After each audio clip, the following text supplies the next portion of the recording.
அஸ்ஸலாமு அலைக்கும் வரஹ்மத்துல்லாஹி வபரகாத்துஹு. அல்ஹம்துலில்லாஹி ரப்பில் ஆலமீன்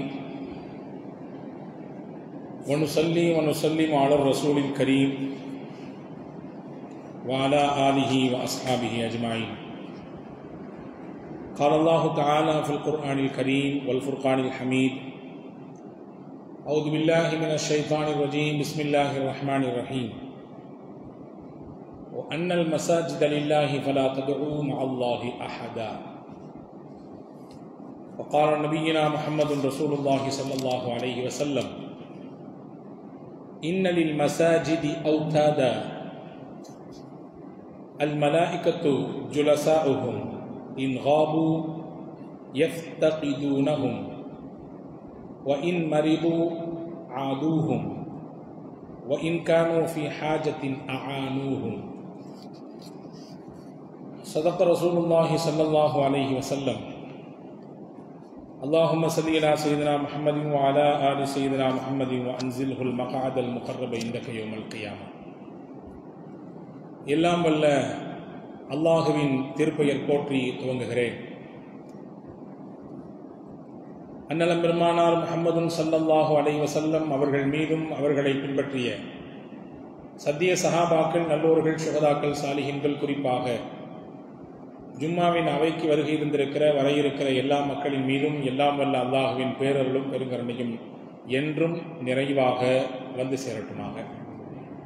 ரப்புல் ஆலமீன் நம்முடைய பாவங்களை, தவறுகளை மன்னித்து அவனுடைய திருப்பொருத்தத்திற்குரிய நன்மக்களாக நம் அனைவர்களையும் சேர்த்துக் கொள்வானாக. வாழும் காலம் வரை ஆரோக்கியமான வாழ்வை, நோய் நொடிகள் இல்லாமல், மருத்துவமனையின் செலவினங்கள், துன்பங்கள் இல்லாத நல்வாழ்வை நம் கடைசி மூச்சு வரை நம் அனைவர்களுக்கும் நம் குடும்பத்தார்களுக்கும் அல்லாஹ் தருவானாக. அல்லாஹுவின் திரு ஆலயமாம் கஅபா ஷரீஃபையும் அன்னலம் பெருமானார் ஸல்லல்லாஹு அலைஹி வஸல்லம் அன்னவர்களின் புனிதத்திற்குரிய ரவுதா ஷரீஃபையும் புனித பைத்துல் முகத்தஸையும் மீண்டும் மீண்டும் ஜியாரத் செய்கிற, ஹஜ்ஜு செய்கிற, உம்ரா செய்கிற நல்வாய்ப்பினை நம் அனைவர்களுக்கும் அல்லாஹ் நல்குவானாக. உலகை விட்டு நம் மூச்சடங்கும் நேரத்திலே லா இலாஹ இல்லல்லாஹ் முஹம்மது ரசூலுல்லாஹ் என்ற திருக்கலிமாவை மொழிந்த வண்ணம் நம்முடைய ஆத்மாக்களை அல்லாஹ் கைப்பற்றி நாளை ஃபிர்தௌஸ் என்ற சொர்க்கத்திலே அன்னலம் பெருமானார் ஸல்லல்லாஹு அலைஹி வஸல்லம் அன்னவர்களின் தலைமையின் கீழே நம்மையும், நம்மை பெற்றவர்கள், நமக்கு கல்வி தந்தவர்கள், நம் முன்னேற்றத்திற்கு காரணமாக இருந்த எல்லா மக்களையும் அல்லாஹ் ஃபிர்தௌஸ் என்ற சொர்க்கத்திலே ஒன்றிணைப்பானாக. ஆமீன் யா ரப்பல் ஆலமீன். அன்புக்கும் மரியாதைக்கும் உரிய சகோதரர்களே, பள்ளிவாசல், இறை இல்லங்கள் உண்மையில் நம்பிக்கையாளர்களுக்கு மன அமைதியையும் ஆறுதலையும் தரக்கூடிய இடங்கள். எனவேதான் மனதிற்கு ரொம்ப நெருடலாக இருக்கிறது, ஏதாவது ஒரு பிரச்சனை மனதை போட்டு உலட்டி கொண்டிருக்கிறது என்று சராசரி ஒரு முஸ்லிம் கருதுகிற பொழுது ஈமானின் வெளிப்பாடாய் அவர் ஒதுங்குகிற இடம் நிச்சயமாக பள்ளிவாசலாக மட்டும்தான் இருக்க முடியும். அங்கே போனால் நமக்கு ஒரு அமைதி கிடைக்கும், ஆறுதல் கிடைக்கும். இறை இல்லத்தில் அமர்ந்து அங்கே அல்லாஹுவை நினைத்து அவனை தஸ்பீஹ் செய்வதன் மூலமாக நம்முடைய இந்த நெருக்கடியிலிருந்து நிச்சயம் நமக்கு ஒரு தீர்வு கிடைக்கலாம் என்ற நம்பிக்கையில் உலகெங்கிலும் வாழக்கூடிய முஸ்லிம்கள் பள்ளிவாசலை நோக்கி வருகிறார்கள். இது முஸ்லிம்களுக்கு மட்டுமானது அல்ல.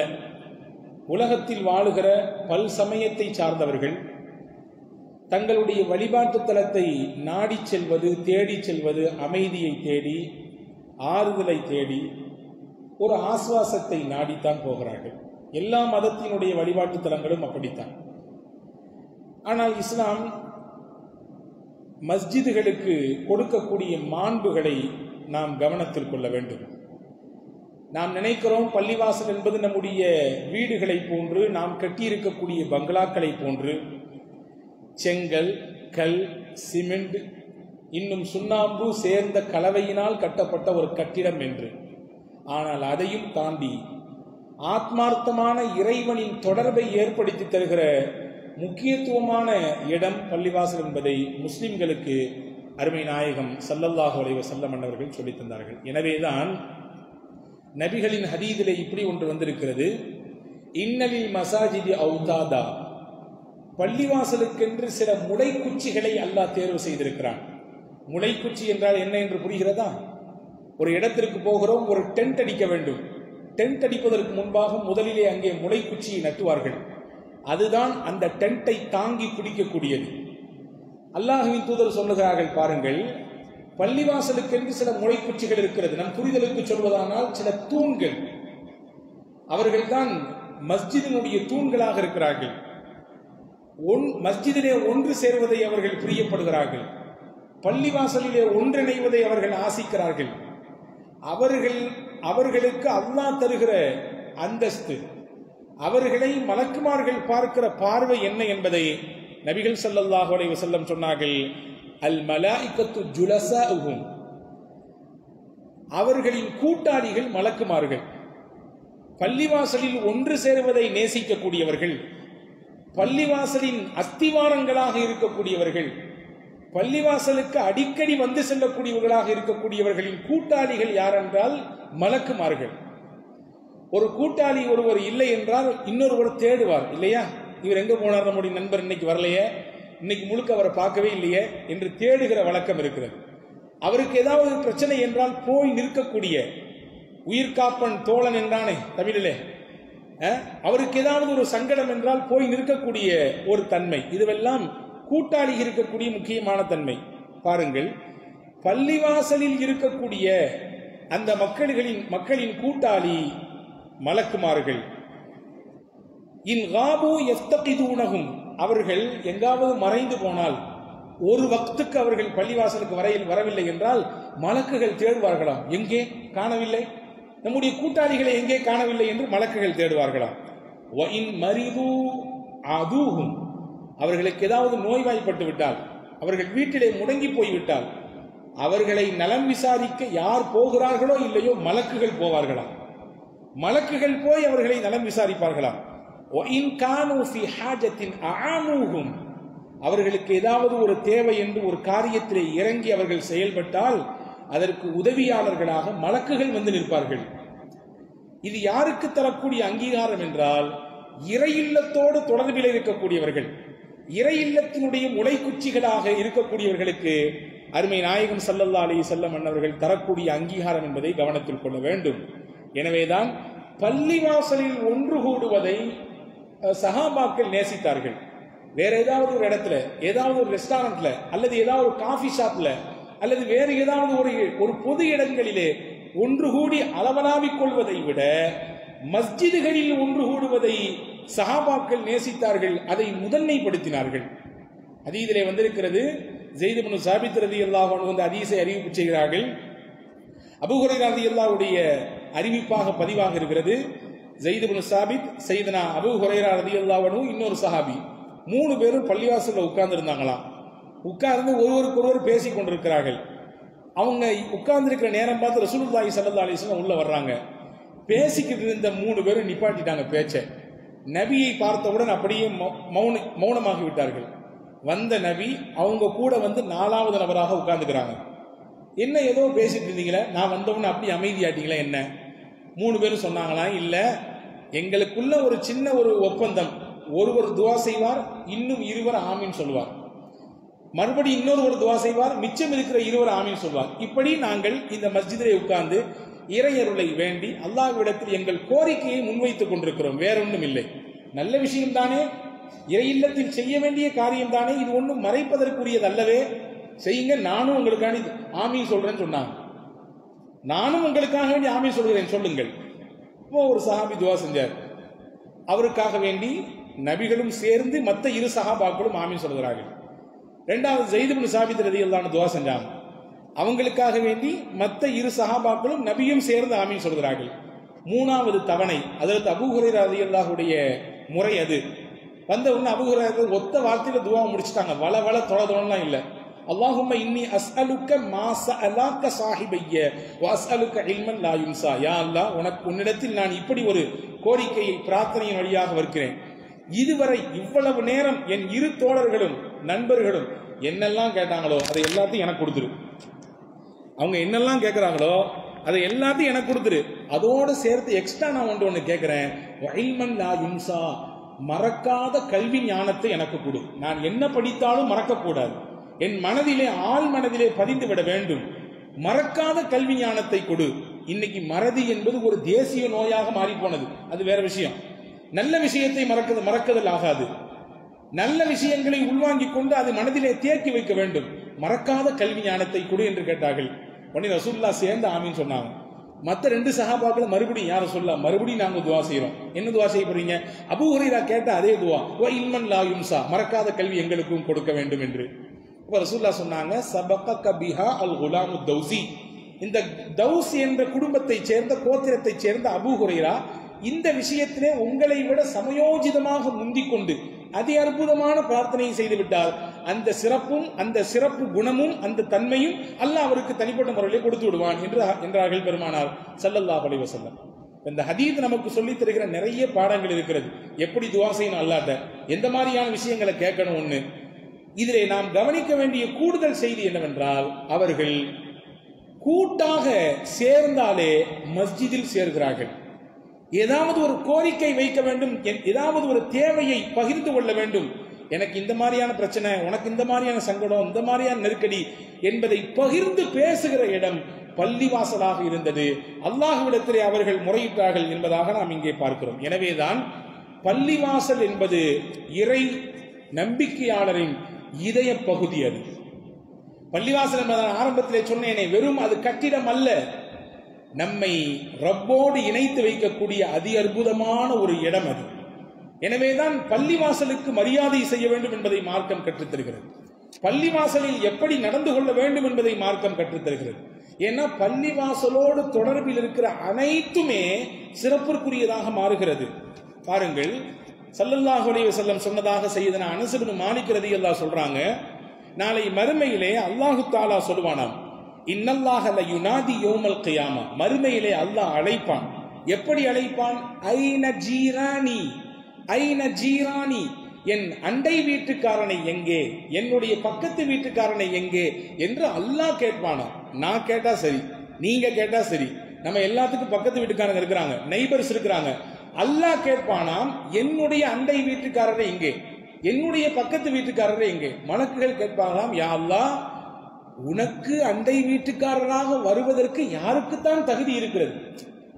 உனக்கு பக்கத்து வீட்டுக்காரரா இருக்கிறதுக்கு யாருக்கு அந்த அந்த அந்த அருகதை இருக்கிறது? உடனே அல்லாஹ் சொல்லுவானாம், ஐன உம்மருல் மசாஜித், பள்ளிவாசலை பராமரித்த, பள்ளிவாசலை நிர்வகித்த அந்த பராமரிப்பாளர்கள் தான் என்னுடைய அண்டை வீட்டுக்காரர்கள். பள்ளிவாசலை பராமரிப்பவர்களுக்கு அல்லாஹ் தருகிற அந்த மகுடத்தை பார்க்க வேண்டும். உலகத்தில் அவர் அப்படி சொல்றாரு, இப்படி சொல்றாரு, தூக்கி எறிஞ்சிட வேண்டியதுதான், அதெல்லாம் தட்டி விட்டுற வேண்டியதுதான். அல்லாஹ் நமக்கு தரக்கூடிய மிகப்பெரிய கிரேடு, அந்தஸ்து, ஒரு பெரிய ஒரு அங்கீகாரம் என்னவென்றால், நீங்கள் என் இறை இல்லத்தை பராமரிக்கிறீர்கள், அதற்கு ஏதாவது ஒன்று என்றால் ஓடி வந்து செய்கிறீர்கள், என் இறை இல்லத்தின் பராமரிப்பிலும் அதை நிர்வகிப்பதிலும் திறம்பட செயலாற்றுகிறீர்கள். நீங்கள் யாரும் கிடையாது, எனக்கு நெருக்கமான என் அண்டை வீட்டுக்காரர்கள். நான் உங்களை தேடுவேன், நாளை மறுமையில் உங்களை தேடுவேன், நீங்கள் எங்கே இருக்கிறீர்கள் என்று நான் பார்ப்பேன், உங்களை என் பக்கத்தில் அரவணைத்துக் கொள்ள வேண்டும் என்று ஆசைப்படுவேன் என்று நபிகள் ஸல்லல்லாஹு அலைஹி வஸல்லம் சொன்னதாக நாம் பார்க்கிறோம்.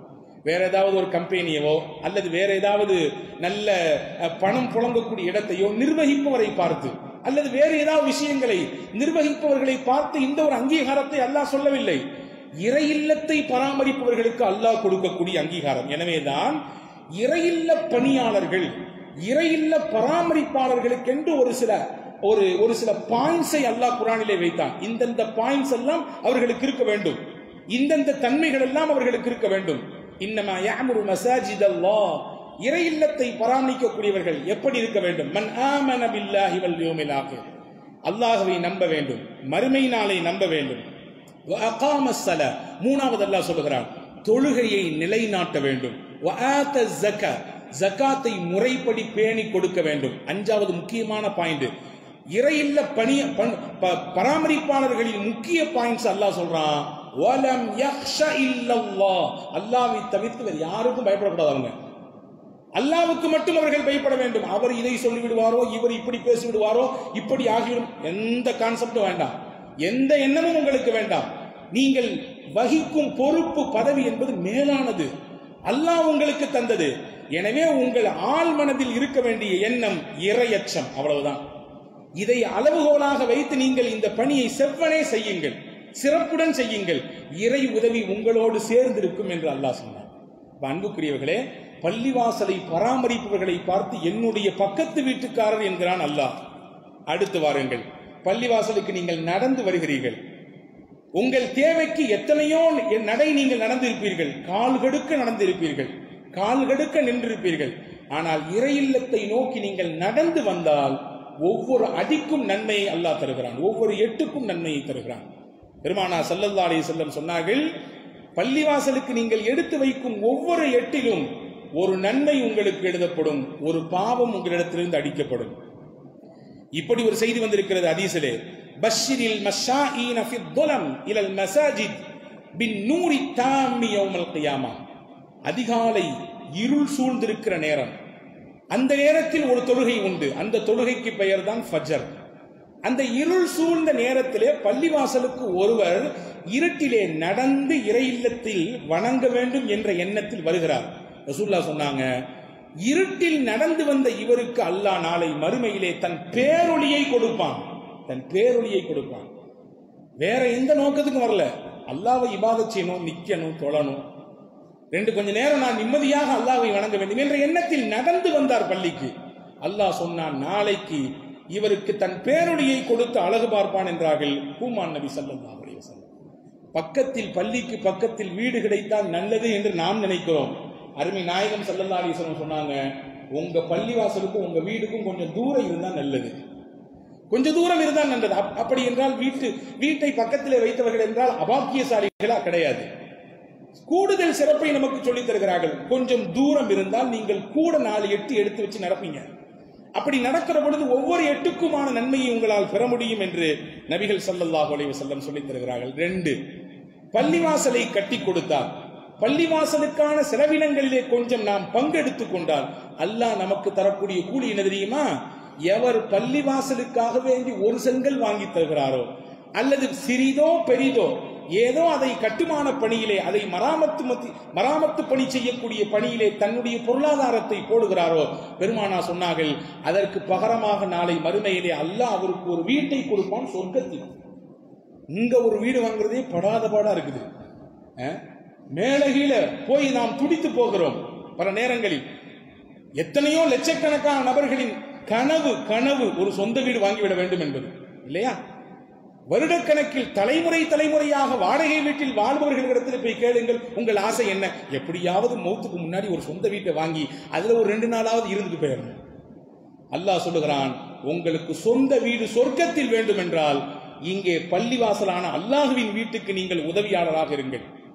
அதை கட்டி கொடுப்பதற்கு, அதை மராமத்து பணி செய்வதற்கு, அதனுடைய பராமரிப்புக்கு உங்கள் பொருளாதாரத்தை கொடுங்கள். அல்லாஹ் உங்களுக்கு வீட்டை தருவான் சொர்க்கத்திலே. 3, ஹஜ்ரத் ரசூலுல்லாஹ் தொடர்கிறார்கள், பள்ளிவாசலை நீங்கள் சுத்தம் செய்தால், சுத்தம் செய்யத்தான் பணியாளர் இருக்கிறாரே, அதற்கென்றுதான் நாம் ஒருவரை ஊதியம் கொடுத்து வேலையிலே நியமித்திருக்கிறோமே, யோசிக்க வேண்டாம். பள்ளிக்கு வந்தீர்கள், ஏதோ சில உங்கள் கண்களில் படக்கூடிய சில அழுக்குகள், தூசுகள் அல்லது ஏதாவது சில காகிதங்கள் கீழே குனிந்து நீங்கள் எடுத்து அப்புறப்படுத்தினீர்கள். உங்களுடைய மொத்த அந்த உங்களுக்கான அந்த வெயிட்டை எல்லாம் தூக்கி இறக்கி வச்சுட்டு, இது அல்லாஹ்வின் வீடு, வேறு யார் வீடும் கிடையாது. இதை இறை இல்லம் என்பது யாருக்கும் உரிமை கொண்டாட முடியாத இடம், அல்லாஹ்வுக்கு மட்டுமே உரிமையான இடம். எனவேதான் அல் குர்ஆனிலே சொல்கிறான், வஅன்னல் மஸாஜித லில்லாஹ், பள்ளிவாசல் என்பது அல்லாஹ்விற்குரியது. ஃபலா ததுஉ மஅல்லாஹி அஹத, அங்கிருந்து கொண்டு அவனை தவிர்த்து வேறு யாரையும் நீங்க அழைக்க கூடாது. அல்லாஹ்வை மட்டுமே அழைக்கக்கூடிய, அவனிடத்தில் மட்டுமே கையேந்தக்கூடிய இடம் இது அப்படின்ற செய்தியோட சேர்த்து இதுல வேற யாரும் உரிமை கொண்டாட முடியாதுன்றான் அல்லாஹ். இது எங்க அத்தா இடம், எங்க மாமா வக்ஃபு செஞ்ச இடம், அல்லது வேறு ஏதோ ஒரு காரணத்திலே வைத்துக்கொண்டு உரிமை எல்லாம் இங்கே கொண்டாட முடியாது. இது இறை இல்லம், அல்லாஹ்விற்கு சொந்தமானது. எனவே அல்லாஹ்வின் வீட்டிலே நீங்கள் கீழே குனிந்து ஒரு பொருளை அப்புறப்படுத்தினீர்கள் என்றால் பெருமானார் உங்களுக்கு தரக்கூடிய சர்டிபிகேட் என்ன தெரியுமா? உங்கள் உள்ளத்திலே ஈமான் பிரகாசமாக இருக்கிறது, உங்கள் உள்ளத்திலே இறை நம்பிக்கை அப்படியே தகதகவென்று ஒளிமயமாக பேரொளியோடு மின்னிக் கொண்டிருக்கிறது என்பதை பெருமானார் சொன்னார்கள். ஒரு வயதான பெண்மணி, மஸ்ஜித் நபவியை கூட்டி பெருக்கி சுத்தம் செய்யும் பெண்மணி, அந்த அம்மா மௌத்தாகி போயிட்டாங்க. இறந்தது ராத்திரி நேரம். ரசூலுல்லாவை ஏன் நம்ம டிஸ்டர்ப் பண்ணணும், நம்மளே தொழுகையை அடக்கம் பண்ணிடலாமேன்னு சொல்லி சஹாபாக்கள் அடக்கம் பண்ணிட்டாங்க. மறுநாள் எப்போதுமே பள்ளிவாசலை கூட்டி பெருக்கக்கூடிய அந்த அம்மா பள்ளிவாசல்ல காணோம். ரசூல்லா விசாரிச்சாங்க, நபியே நேத்து ராத்திரி அந்த அம்மா வஃபாத் ஆயிட்டாங்க. சரி, ரசூல்லா அப்படி கடந்து போயிடுவாங்கன்னு நினைச்சாங்க சஹாபாக்கள். நபி கேட்டாங்க, ஏன் என்னை எழுப்பலன்னு கேட்டாங்க. அந்த அம்மா வஃபாத் ஆனதற்கு ஏன் எனக்கு செய்தி சொல்லவில்லை, ஏன் ஜனாசாவிலே பங்கெடுக்க எழுப்பவில்லை? யார சொல்ல, கூற்ற பெண் தானே, ஒரு விதமான பார்வை இருக்கும். அவர் மோதினார் தானே, பள்ளிவாசல பராமரிப்பு செய்யக்கூடிய தோட்டி தானே அப்படின்னு ஒரு விதமான இழிவான பார்வை இருக்கும். ரசூலுல்லாஹ் அந்த பார்வைக்கு சம்மட்டி அடி கொடுக்கிறார்கள். அப்படி நினைத்து சொல்லுகிறார்கள், கூற்ற பெண்மணி தானே. ஸல்லல்லாஹு அலைஹி வஸல்லம் கடிந்து கொண்டார்கள், முகம் கோபத்தால் சிவந்தது.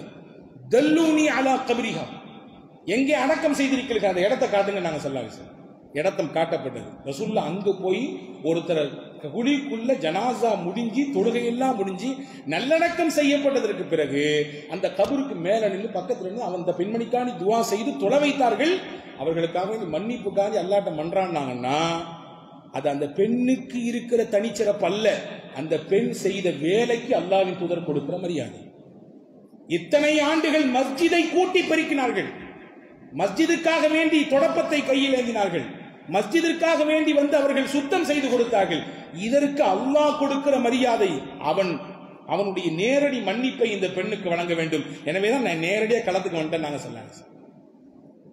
பள்ளிவாசலில் ஏதாவது ஒரு விஷயம் இருந்தால் உடனடியாக பார்த்து குனிந்து எடுத்து போடுவதற்கு எந்த தயக்கமும் வேண்டாம். அதன் மூலமாக நம்முடைய அங்கீகாரம், நம்முடைய அந்தஸ்து அல்லாஹ்விடத்திலே உயர்கிறது என்பதை சொல்லி தந்தார்கள். மஸ்ஜிதுக்கு ஒரு 10 நிமிஷம் முன்னாடி வந்துட்டீங்க, தொழுகைக்கு இக்காமத்துக்கு 10 நிமிஷம் சும்மா உட்கார்ந்துருக்கீங்க. ரசூலுல்லாஹ் சொன்னாங்க, நீங்க உட்கார்ந்து இருக்கிற இடத்தினால நீங்க உட்கார்ந்து இருக்கக்கூடிய இடம் மகத்துவமானது, நீங்கள் எதிர்பார்த்து அமர்ந்திருக்கக்கூடிய இடம் அதை விட மகத்துவமானது. நீங்க எதை எதிர்பார்த்து அமர்ந்திருக்கீங்க? ஏதாவது 4 ரூபா கிடைக்கும்னா, அல்லது வேற ஏதாவது வியாபார வாய்ப்புகள் அமையும் என்றா, அல்லது வேறு ஏதாவது பேச்சுவார்த்தை நடக்கும் என்ற கிடையாது. 4 ரக்காயத் தொழணும், அவ்வளவுதான். நீங்கள் எதிர்பார்த்து அமர்ந்திருப்பதும் சிறப்பானது, நீங்கள் இருக்கும் இடமும் சிறப்பானது. எனவே நீங்கள் 10 நிமிடம் அல்ல 10 மணி நேரம் அப்படி அமர்ந்திருந்தாலும் ஒவ்வொரு செகண்டுக்கும் அல்லாஹ் உங்களுடைய கணக்கிலே நன்மை எழுதி கொண்டே இருப்பான். நன்மை மட்டும் அல்ல பெருமக்களே, மலக்குகள் நான் அமர்ந்திருக்கிறேன் என்றால் எனக்காக வேண்டி பெயர் சொல்லி அல்லாஹ்விடத்தில் துஆ செய்வார்கள். யா அல்லாஹ், உன் இல்லத்திலே உன்னை வணங்க வேண்டி எதிர்பார்ப்போடு ஆனந்தத்தோடு காட்சி அமர்ந்து கொண்டிருக்கிறார். அல்லாஹும்ம ஃபில்லஹ், அல்லாஹும்ம ரஹம், யா அல்லாஹ் இவருடைய பாவத்தெல்லாம் மன்னிச்சு, யா அல்லாஹ் இவர் மீது அருள் கொடு, இவருக்கு ரஹமத்தை கொடு, இவருக்கு பரக்கத்தை கொடு என்று மலக்குகள் துஆ செய்வார்கள். காரணம், அவர் அமர்ந்திருக்கும் இடம் மகத்துவமானது. எனவேதான் பள்ளிவாசல்ல ஒழுக்கமா அமர்ந்திருக்கணும்னு சொல்றோம். காலை நீட்டி கொண்டு அமர்ந்திருப்பது ஒரு விதமான நிலையிலே பள்ளிவாசல் அதனுடைய ஹுர்மத்தை, அதனுடைய கண்ணியத்தை இழிவுபடுத்தும் விதத்திலே அமருவது, உட்காருவது, பேசுதல் இதுவெல்லாம் தடை செய்யப்பட வேண்டும் என்பதை நபிகள் ஸல்லல்லாஹு அலைஹி வஸல்லம் கற்றுத் தருகிறார்கள். இப்ப எதிர்பார்த்து பள்ளிவாசலில் அமர்ந்தாலும் நன்மை. நபிகள் சொன்னார்கள், நாளை மறுமையிலே நிழலில்லாத அந்த நாளிலே அல்லாஹ் சிலருக்கு நிழலை தருவான். அந்த நிழல் தருகிற நபர்களில் ஒருவர் உண்டு. அவர் யார் தெரியுமா? கல்புஹு முஅல்லகும் பில் மசாஜித், பள்ளிவாசலோடு உள்ளத்தை இணைத்துக் கொண்டவர். பள்ளிவாசல்ல இருந்து போனார்னா அடுத்து எப்போ பள்ளிவாசலுக்கு வருவோன்ற எண்ணத்துல போவார். எப்படியாவது அசர்த்து முடிச்சா போதும், வெளியே போயிடலாம் அப்படின்ற சிந்தனை கிடையாது. அடுத்து போனால் எப்பொழுது திரும்பி வருவோம், அடுத்த வக்து, அடுத்த நேர தொழுகை எது என்ற எதிர்பார்ப்பிலேயே அவருடைய நேரமும் காலமும் கழியும். பள்ளி, அவர்தான் பள்ளியை விட்டு வெளியே போகிறார், ஆனால் அவர் உள்ளமெல்லாம் பள்ளிவாசலோடு தான் தொடர்பில் இருக்கிறது. இவருக்கு அல்லாஹ் தரக்கூடிய அந்தஸ்து, மதிப்பு என்னவென்றால் அரிசின் நிழலை கொடுத்து அவருக்கு அழகு பார்க்கிறான் என்றார்கள் பூமான் நபி ஸல்லல்லாஹு அலைஹி வஸல்லம். கவலையை தீர்த்து கொடுக்கிற இடமாக பள்ளிவாசல் இருக்கிறது. இன்னைக்கும் அப்படிதான் இருக்குது, அன்னைக்கும் அப்படிதான் இருந்துச்சு. கவலையோடு கஷ்டத்தோடு முகம் வாடிய முகத்தோடு ஒரு சஹாபி வந்து அமர்ந்திருக்கிறார். பள்ளிவாசல் தான் வந்து அடக்கலமானார். பெரிய கடன் சுமை இருக்குது, ரொம்ப பெரிய கஷ்டம், கவலை, என்ன செய்யறதுன்னு தெரியல, ரப்பே நீ தான் வழிகாட்டணும்னு சொல்லி வந்து உட்கார்ந்திருக்காரு. ரசூலுல்லாஹ் அந்த சஹாபிக்கு துஆ சொல்லி கொடுத்தார்கள், நீங்கள் இப்படி செய்யுங்கள், இப்படியான காரியத்தை செய்யுங்கள், அல்லாஹ் உங்களுக்கு வழிகாட்டுவான் என்று பெருமானார் ஸல்லல்லாஹு அலைஹி வஸல்லம் சொல்லி கொடுத்தார்கள். அந்த சஹாபி செய்தார்கள், அவர்களினுடைய கஷ்டம் எல்லாம் தீர்ந்தது, கவலை எல்லாம் போனது. இப்ப கவலையை போக்குகிற அருமருந்தை அல்லாஹ் இந்த கட்டிடத்திற்குள்ளே தான் வைத்திருக்கிறான். நலம் விசாரிக்கும் இடமாக பள்ளிவாசல். ஸல்லல்லாஹு அலைஹி வஸல்லம் பள்ளிவாசல்ல உட்கார்ந்து இருப்பாங்க. யாருக்காவது ஏதாவது உடம்பு சரியில்லைன்னா இங்கிருந்து தான் கேட்பாங்க, ஏன் அவர் வரல, அவர் ஏன் இன்னைக்கு காணோம், என்னாச்சு? அவருக்கு உடம்பு சரியில்லை யார சொல்லலாம், போலாமா நம்ம அவர் வீட்டை பார்க்கறதுக்கு? அவரை போய் நலம் விசாரிக்கலாமா? போய் விசாரித்து விட்டு வருவோமா? ஏதாவது ஆறுதல் வார்த்தை சொல்லுவோமா என்று கேட்பார்கள். சஹாபாக்கள் உடன்படுவார்கள். பள்ளிவாசலிருந்து அந்த டீம் அப்படியே போய் அந்த நோயாளியான மனிதரை சந்தித்து நலம் விசாரித்து விட்டு வருவார்கள். இப்போ ஒருவரை காணவில்லை என்றால் தேடும் இடமாக பள்ளிவாசல் இருந்திருக்கிறது. ஒருவருக்கு நோய் என்றால் அதை விசாரிக்கும் இடமாக பள்ளிவாசல் இருந்திருக்கிறது. அதே போன்று நிர்கதியோடு கையை பிசைந்து கொண்டு வரக்கூடியவருக்கு உதவும் களமாக பள்ளிவாசல் இருந்திருக்கிறது. உதவும் களமாக எத்தனை சம்பவங்களை அடுக்கி சொல்லலாம். பெருமானார் பள்ளியில் வைத்து எத்தனை உதவிக்கரங்களை நீட்டிருக்கிறார்கள். இன்னைக்கு அல்லாஹுவின் பேரருளால் எத்தனையோ மஸ்ஜிதுகள் அந்த தரத்திற்குள்ளே வந்துவிட்டது. எத்தனையோ பள்ளிவாசல்கள் 5 நேர தொழுகை முடிந்து விட்டால் கேட்டை இழுத்து சாத்திவிட வேண்டியதுதான் என்ற சிந்தனையை கடந்து உதவும் களமாக ஒரு மைய புள்ளியாக பள்ளிவாசலை மாற்றி வருகிறார்கள். அதற்கு மிகச்சிறந்த உதாரணம் அல்லாஹுவின் பேரருளால் நம்முடைய பள்ளியும் உட்பட, இல்லையா? இது அல்லாஹ் நமக்கு கொடுத்த கிஃப்ட். இப்போ உதவும் களமாக பள்ளிவாசல் இருந்திருக்கிறது. வழக்காடும் இடமாக பள்ளிவாசல் இருந்திருக்கிறது. ஏதாவது ஒரு பிரச்சனை என்றால் வந்து வழக்காடுகிற இடமாக பள்ளிவாசல் இருந்திருக்கிறது. பாருங்கள், அதி அற்புதமான ஒரு செய்தி. இன்னைக்கு நீங்க மஸ்ஜித் நபவிக்கு போனீங்கன்னா நீங்க கண்டிப்பா பார்க்க வேண்டிய முக்கியமான இடத்தில் ஒன்று ரவுதத்துல் ஜன்னான்னு சொல்லுவாங்க, சொர்க்கத்து பூங்காவனம். அந்த பச்சை கார்பெட் விரிச்சு அந்த இடத்துல தொழக்கூடிய தொழுகை, அது சொர்க்கத்தில் நின்றதாகத்தான் அர்த்தம். நின்றதை போன்றுலாம் கிடையாது, அது சொர்க்கம் தான். சொர்க்கத்தினுடைய துண்டு அப்படியே அல்லாஹ் உலகத்துல வச்சிருக்கான்னா உலகத்திலேயே ஒரு இடம் உண்டு என்றால் அது மதீனாவிலே பெருமானா ஸல்லல்லாஹு அலைஹி வஸல்லம் அடங்கி இருக்கக்கூடிய அந்த அடக்கஸ்தலத்திற்கும் நபிகளின் மெம்பருக்கும் இடைப்பட்ட அந்த துண்டு பகுதி, அது ரவுதத்துல் ஜன்னா மிர் ரியாதுல் ஜன்னா நாங்க ஸல்லல்லாஹு அலைஹி வஸல்லம். அந்த துண்டில் ஒரு தூண் இருக்கிறது. அந்த தூண் நிறைய தூண் இருக்குது, அதுல ஒரு தூண் உஸ்துவானத்தே தௌபான்னு சொல்லுவாங்க, தௌபாவின் தூண். இன்னொரு பேர் இருக்கு உஸ்துவானத்தே அபூ லுபாபா, அபூ லுபாபாவுடைய தூண். யார் இந்த அபூ லுபாபா, என்ன தௌபா? இந்த வரலாற்றை பின்னால் போய் பார்த்தால் நெகிழ்ச்சியான வரலாறு. ஒரு நீண்ட பெரிய செய்தி நான் சுருக்கமாக தருகிறேன். பனு குறைதா என்ற ஒரு கூட்டம், அவர்கள் நபிகளிடத்திலே முஸ்லிம்களிடத்திலே செய்து கொண்ட ஒப்பந்தத்தை மீறி போய்விட்டார்கள். மீறி போன அந்த ஒப்பந்தக்காரர்களை, அந்த ஒப்பந்தத்தை மீறியதினாலே அவர்களை போர்க்களத்தில் எதிர்கொள்ள வேண்டும் என்பது அல்லாஹ்வின் உத்தரவு. கிளம்பி போகிறார்கள். அவர்கள் எல்லாம் போய் வீடுகளிலே தங்களுடைய கோட்டைகளிலே ஒளிந்து கொண்டு அப்படியே வீட்டை விட்டு வெளியே வரவே இல்லை. கிட்டத்தட்ட ஒரு 20-25 நாளைக்கு மேல ஆயிப்போச்சு. முற்றுகை தொடர்கிறது. இப்ப சமரசம் பேசலாம் என்ற நிலை வருகிற பொழுது அங்கிருந்த அந்த பனு குறைதா யூத குழு, அது அவங்க சொன்னாங்க, நீங்க வேற யாரையும் அனுப்பாதீங்க, எங்க சொந்தக்காரர் அபூ லுபாபான்னு ஒருத்தர் அவனை அனுப்புங்க, அவர்கள் நாங்க என்ன ஏதுன்னு பேசி அனுப்புறோம் என்று சொன்னார்கள். நபிகள் ஸல்லல்லாஹு அலைஹி வஸல்லம் அபூ லுபாபா போக சொன்னாங்க. போக சொல்லும் பொழுது ஒரு செய்தி சொன்னாங்க, நீங்க போய் வேற இன்னும் சொல்ல வேண்டாம், என்ன செய்யணும்னு கேட்டா உங்களிடத்திலே ஒப்பந்தம் போட்டவர் சஅத் இப்னு முஆத், அவர் என்ன சொல்லுகிறாரோ அதற்கு நீங்கள் கட்டுப்படுங்கள் என்று மட்டும் சொல்லுங்கள் என்று சொல்லி அனுப்பினார்கள், வேற எதுவும் சொல்லக்கூடாது. இவர் போனாரு, அபூ லுபாபா போய் இந்த மாதிரி சொன்னாங்க, நீங்க சஅத் இப்னு முஆத் என்ன சொல்றாங்களோ அது கேட்கணுமாமா. உடனே அபூ லுபாபாட்ட இந்த மக்கள் கேட்டாங்க, பனு குறைதா அந்த கூட்டம், யூத கூட்டம், ஒப்பந்தத்தை மீறிய கூட்டம் கேட்டது. சரி, அவர் சொல்றதை நாங்க கேட்டா எங்களுக்கு என்ன நடக்கும் அப்படின்னு கேட்டாங்க. ஒரு திமிர்த்தனமான பதிலை போன்று. அபூ லுபாபாவுக்கு பொறுக்க முடியல. ரசூலுல்லாஹ் வேற எதுவும் சொல்லக்கூடாதுன்னு சொல்லியிருக்காங்க. ஆனா மீறி கட்டுப்படுத்த முடியாமல் இப்படி கையை வச்சு வேற என்ன அதுதான் அப்படின்னாங்க. அப்படின்னா என்ன அர்த்தம்? அவ்வளவுதான், கத்தில் தான், முடிஞ்சு போச்சு, உங்களுக்கு கதையை முடிச்சிட வேண்டியதான்னு சொன்னாங்கன்ற மாதிரி சொல்றாங்க.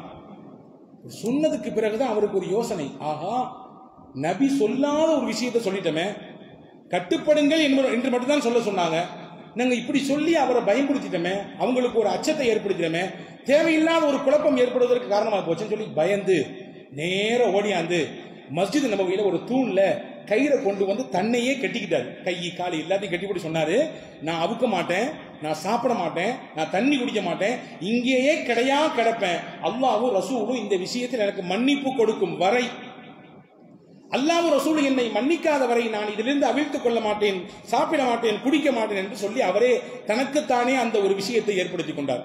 ரசூலுல்லாஹ் சொன்னாங்க, ஏன் அவர் அப்படி செஞ்சாரு? நேரம் நம்மள்ட்ட வந்து சொல்லிருக்காமல்ல, செய்யக்கூடாத ஒண்ணு செஞ்சிட்டாரு, சொல்லக்கூடாத ஒண்ணு சொல்லிட்டாரு, நம்மள்ட்ட சொன்னா நம்மளே அதற்கான தீர்வை அல்லாஹ்விடத்தில் மன்னிப்பை பெற்றுக் கொடுத்திருக்கலாமே.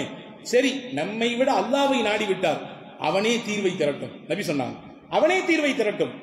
இப்படி சில நாட்கள் கழிக்கிறது. ஒரு 4 நாள் 5 நாள் ஆச்சு. எதுவும் உண்ணாம குடிக்காம இருந்து இருந்து மனுஷன் அவருடைய உடம்பில் இருக்கிற எல்லா நீர்ச்சத்தும் இறங்கி ஒரு கட்டத்தில் மயக்கப்பட்டு கீழே விழுந்துறாரு. இதுக்கு பின்னாடி தான் அல்லாஹ் ஒரு வசனத்தை இறக்குறான். என்ன வசனம் என்றால் சூரத்து தௌபாவினுடைய ஒரு வசனம்.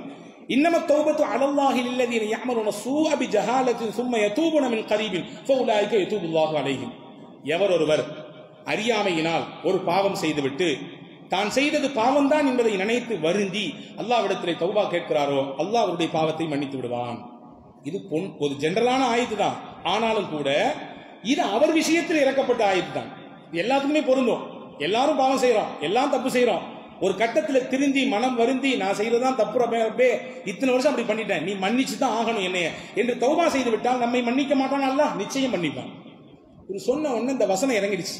ரசூல் ஸல்லல்லாஹு அலைஹி வஸல்லம் செய்தி சொன்னாங்க. இந்த மாதிரி அபூ லுபாபாவுக்கு தௌபாவை அல்லாஹ் ஏத்துக்கிட்டான், அவரை அவிழ்த்து போ சொல்லுங்கன்னா எல்லாரும் வந்து அவிழ்க்க வந்து ரசூலுல்லாஹி அவிழ்க்க வருகிறார்கள். ரசூலுல்லாஹ் வீட்டில் இருக்கிறாங்க. அபூ லுபாபா சொன்னாரு, யாரும் கை வைக்க கூடாது, ரசூலுல்லாஹ் வந்து அவுக்கணும், அப்பதான் நான் போவேன். நபி வந்து என்னை அவிழ்த்து விட வேண்டும், அல்லாஹ் சொன்னதாக நபி எனக்கு சொல்ல வேண்டும், அதுவரை நான் அவிழ்க்க மாட்டேன் என்று சொன்னார்கள். ரசூலுல்லாஹி ஸல்லல்லாஹு அலைஹி வஸல்லம், அபூ லுபாபா நீங்கள் செய்த தௌபாவை அல்லாஹ் ஏத்துக்கிட்டான், உங்களை அல்லாஹ் மன்னிச்சிட்டான், அல்லாஹ் உங்களை பொருந்தி கொண்டான் என்ற செய்தியை, சுப செய்தி அவருக்கு சொல்லி அவிழ்த்து விட்டதாக ஒரு வரலாற்று செய்தி இருக்குது. நான் எதுக்கு இதை சொல்றேன்னா, ஒரு பிரச்சனை என்றால், ஒரு வழக்கு என்றால் முதலில் சஹாபாக்கள் போய் நிற்கும் இடம் பள்ளிவாசல். அங்க வச்சு இதற்கான தீர்வை தேடுவோம், இதற்கான விடையை அங்கிருந்து தேடுவோம் என்ற சிந்தனையை சஹாபாக்களுக்கு நபிகள் ஸல்லல்லாஹு அலைஹி வஸல்லம் ஊட்டி கொடுத்தார்கள். எனவே அன்புக்குரிய சகோதரர்களே, பள்ளிவாசல் என்பது ஒரு மூமினுடைய வாழ்வோடு இத்தனை தூரம் தொடர்புடையது. எனவேதான் பள்ளிவாசல்களை கட்டுகிற பொழுதே அதை எப்படி கட்ட வேண்டும் என்கின்ற வரைமுறையை மார்க்கம் சொல்லித் தருகிறது. இன்னைக்கு மஸ்ஜித் நபவி நீங்க போய் பார்த்தா காணக்கண் கோடிதான் வேண்டும், பறந்து விரிந்து காட்சி. வலது பக்கம் பார்க்க அது ஒரு தூரத்துக்கு போகுது, கண்ணு கட்டின தூரம் பள்ளிவாசல் சஃப்பு, இடது பக்கம் கண்ணு கட்டின தூரம் பள்ளிவாசல் சஃப்பு, பின்னாடி பார்த்தா அவ்வளவு பிரம்மாண்டம். ஆனால் இதனுடைய துவக்கம் ஒரு சின்ன இடம். அந்த சின்ன இடம் யாருக்கு சொந்தமானது? 2 அனாதை பிள்ளைகளுக்கு சொந்தமானது. சஹில் சுஹைல் அந்த பிள்ளைங்க பேர். பனு நஜ்ஜார் என்ற குடும்பத்தை சேர்ந்த பிள்ளைகள், வாப்பா அம்மா இல்லாத அனாதை யத்தீமான பிள்ளைகள். ரசூலுல்லாஹ் அந்த இடத்துல பள்ளிவாசல் கட்டணும்னு ஆசைப்படுறாங்க. அப்ப சொல்லப்படுது யத்தீமான பிள்ளைகளுக்கு சொந்தமானது, ஆனா கட்டிக்கலாம், அது பார்த்துக்கலாம், பின்னாடி ஏதாவது வந்தா அப்படின்ற மாதிரி பேச்சு வருமல்ல. அந்த பேச்சு வந்து ரசூலுல்லாஹ் சொன்னாங்க, முதல்ல அந்த பிள்ளைகளை கூட்டு வாங்கினாங்க. பிள்ளைகளை கூட்டு வந்தாங்க. எப்பா இந்த மாதிரி இந்த இடத்துல பள்ளிவாசல் கட்ட போறோம், கட்டிக்கலாமா அப்படின்னு கேட்டாங்க. அந்த பிள்ளைங்க சொன்னாங்க, தாராளமா கட்டிக்கலாம். சரி, இந்த இடத்துக்கு என்ன கிரயம், எவ்வளவு வேண்டும்? 2 பிள்ளைகளும் மனம் திறந்து சொன்னார்கள், நாயகத்தை பார்த்த பிள்ளைகளாச்சே, அவர்களை பார்த்து ஈமான் கொண்டவர்களாச்சே, எவ்வளவு தூரம் அந்த உள்ளத்தில் ஈமான் இருக்கும். அல்லாஹ்வுடைய வீட்டுக்கு நாங்க ஃப்ரீயா கொடுப்போம், காசுலாம் வேண்டாம், எங்களுக்கு என்ன காசு, இது அல்லாஹ்வின் இல்லத்திற்காக வேண்டி கேட்கக்கூடியது, நாங்க ஃப்ரீயா தர்றோம், இதற்கு கூலி அல்லாஹ்விடத்தில் எதிர்பார்க்கிறோம். ரசூல் சொன்னாங்க, பரவாயில்ல நல்லா போச்சே, சரி காரியம் முடிஞ்சிச்சு அப்படின்னு விடல. அப்படி சொல்லக்கூடாது, ஃப்ரீ அதெல்லாம் வேண்டாம், இதற்கென்று ஒரு காசு இருக்குது, இலவசம் என்பதெல்லாம் தேவையில்லை, இதற்கு என்ன காசோ இதற்கு என்ன கிரயமோ சொல்லுங்கள், நான் கொடுத்துதான் இதை கட்டுவேன் என்றார்கள் பூமான் நபி ஸல்லல்லாஹு அலைஹி வஸல்லம். அப்படி அந்த ஏழை யத்தீமான அந்த சிறுவர்களுக்கு பணம் கொடுத்துதான் அந்த இடம் வாங்கப்பட்டது. அதற்கு பிறகுதான் பள்ளிவாசல் கட்டப்பட்டது. இப்ப பள்ளிவாசலின் துவக்கமே அடுத்தவருக்கு உரிய இடம் என்றால் ரசூலுல்லாஹ் தூரம் நின்று வேடிக்கை பார்த்து அதனை உரிய முறையில் தான் செய்திருக்கிறார்கள். இறை இல்லம் தான். நபி நினைத்திருந்தால் நபிக்கான செல்வாக்கு அங்கே பெருகி இருந்தது. யாரும் எதுவும் கேட்க மாட்டார்கள், எதுவும் சொல்வதற்கு இல்லை. உரிமைப்பட்டவரே நான் முன் வருகிறேன் தருவதற்கு என்று சொல்லும் பொழுது வேற யாரும் என்ன சொல்ல முடியும்? ஆனால் அந்த இடத்திலும் நபிகள் வரம்பு மீறவில்லை. ஹாரூன் ரஷீத் பாதுஷா என்ற ஒரு மன்னர் இருந்தார், உங்களுக்கு தெரியலாம். இன்னைக்கு நம்ம பிள்ளைகளுக்கும் ஹாரூன் ரஷீத் பேர் வைக்கிறோம்ல. அப்பாசிய ஹலீஃபாக்களில் முக்கியமான ஒரு மன்னர் அவர். அவருடைய ஆட்சி காலத்திலே அவருடைய ஆட்சி பரப்பளவு மட்டும் உலகத்தின் பகுதியை பெற்றிருந்தது. அவ்வளவு பிரம்மாண்டமான ஆட்சி அதிகாரத்திற்கு சொந்தக்காரர் அவர். பாக்தாதுக்கு போகிறார் ஒரு நாள். பாக்தாதிலே ஒரு பிரம்மாண்டமான மசூதி கட்டப்பட்டிருக்கிறது. அவர் வந்து விட்டார் என்ற செய்தியை கேள்விப்பட்டு ஒரு யூத பெண்மணி அந்த ஹாரூன் ரஷீத் பாதுஷா போய் சொல்றாங்க, இந்த பள்ளிவாசல கட்டியிருக்காங்கல்ல, இந்த பள்ளிவாசல் பக்கத்துல என் வீடு இருந்துச்சு முன்னாடி, என்கிட்ட வந்து கேட்டாங்க காசு தர்றோம் அந்த வீட்டை கொடுத்துருமான்னு சொல்லி. நான் மாட்டேன்னு சொன்னேன்.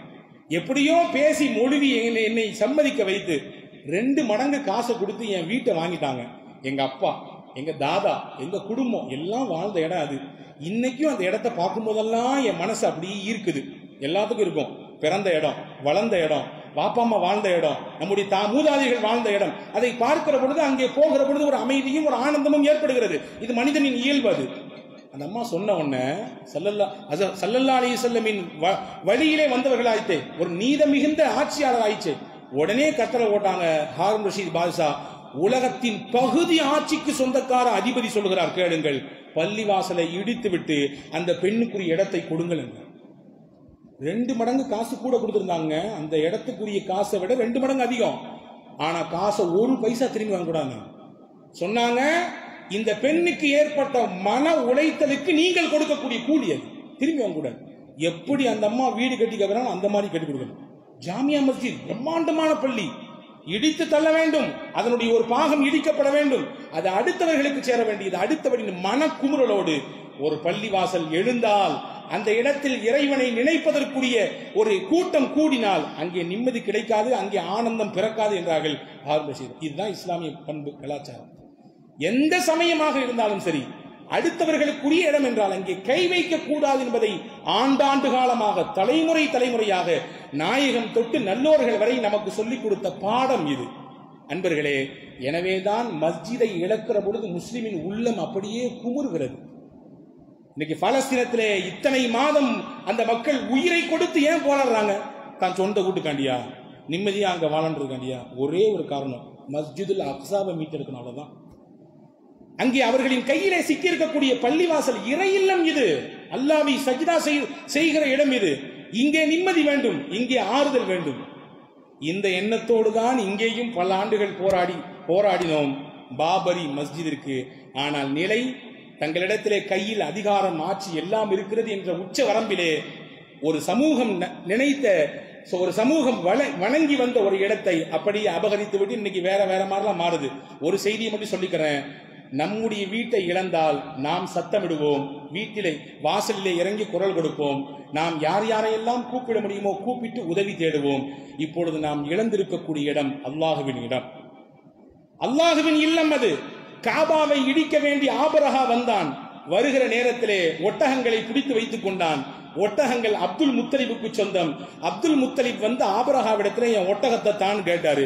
உங்க ஊர்ல இருக்கக்கூடிய பில்டிங்கை இடிக்க வந்திருக்கேன், நீங்க எல்லாம் வணங்கக்கூடிய அந்த கட்டிடத்தை இடிக்க வந்திருக்கேன், அதை பத்தி எதுவும் கேட்காம உனக்கு சொந்தமானதை மட்டும் கேட்கறியே, என்ன நியாயம் கேட்டான். அப்துல் முத்தலிப் அழகாக சொன்னார், இந்த ஒட்டகம் எனக்கு சொந்தம், நான் தான் கேட்டாக வேண்டும், அந்த கட்டிடம் எனக்கு சொந்தம் இல்லை, உரிமைப்பட்டவன் கேட்பான். காபா எனக்கு சொந்தம் இல்லை, அது உரிமையானவன் இறைவன், அவன் கேட்பான். அல்லாஹ் கேட்டான், அந்த கேள்விக்கு பதில் சொன்னான், அபாபீலை அனுப்பிவிட்டான். அபாபீல்கள் வருமோ என்ற அச்சம் இருக்கிறது, அபாபீலை தர வேண்டும் என்ற பிரார்த்தனை இருக்கிறது. அல்லாஹ்வை சஜ்தா செய்த இடத்திலே, அல்லாஹ்வை தொழுது வணங்கிய இடத்திலே நிச்சயமாக அல்லாஹ் ஜல்லஷானஹு தஆலா அதற்குரிய நீதமான நேர்மையான ஒரு நல் முடிவை நிச்சயம் ஏற்படுத்துவான். அதை நம்முடைய காலங்களிலே பார்க்கலாம். வல்ல அல்லாஹ் அதற்குரிய தௌஃபீக்கை நசீபாக்குவானாக.